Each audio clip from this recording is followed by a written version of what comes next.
রহিম, আমি কৃষক টিভি থেকে এসেছি। কৃষকদের মাঝে কিছু আলোচনা বিবরণ ধরে আপনাদের মাঝে এই যে এই দিকে যাচ্ছি। আসসালামু আলাইকুম ভাই। ওয়ালাইকুম সালাম ভাই। ভাই আপনারা কৃষি ফসল করেছেন ভাই, আপনাদের কেমন ক্ষতিগ্রস্ত হয়েছে? ভাই আমাদের যে ক্ষতি হয়ে গেছে ভাই, আমরা আপনাকে তা বলে বুঝাতে পারবো না ভাই। পানি তুলে ভাই ধান তুলে গেছে না ভাই 100 খানি খেতে আমাদের ভাই 100 খানি 50 খানি খেত লইতে পারছি, আর 50 খানি খেত ভাই পানিতে চলে গেছে ভাই। হিজা ঠিক লইতে আছে পারলাম না ভাই, এটা অনেক দুঃখজনক বিষয়। ভাই। আমাদের আর দেখতে পারেনি যে আমাদের ধানের হিজা কিছু নাই ভাই, শুধু পাতা বই রয়েছে ভাই, আর কিছু নাই ভাই। ঠিক আছে ভাই, দর্শকের মাঝে আমি বলে দিচ্ছি। আমি তো কিছু বলতেই চাই।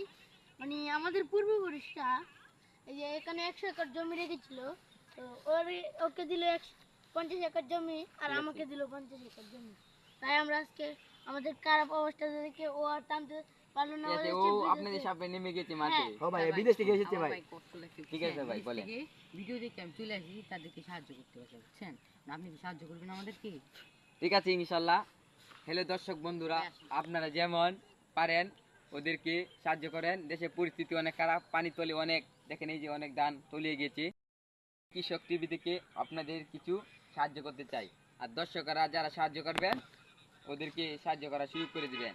আর দেশের পরিস্থিতি এবার অনেক খারাপ। আপনারা খুশি আছেন তো ভাইরা? হ্যাঁ ভাই, বুঝাতে চাই আমরা এই খারাপ অবস্থা দেখে আপনাদের। ঠিক আছে ভাই, দর্শকেরা আপনাদের সাহায্য করবে যতটুকু সম্ভব ভাই আমাদেরকে সাহায্য করেন। ঠিক আছে ভাই, ইনশাল্লাহ। আল্লাহ হাফেজ।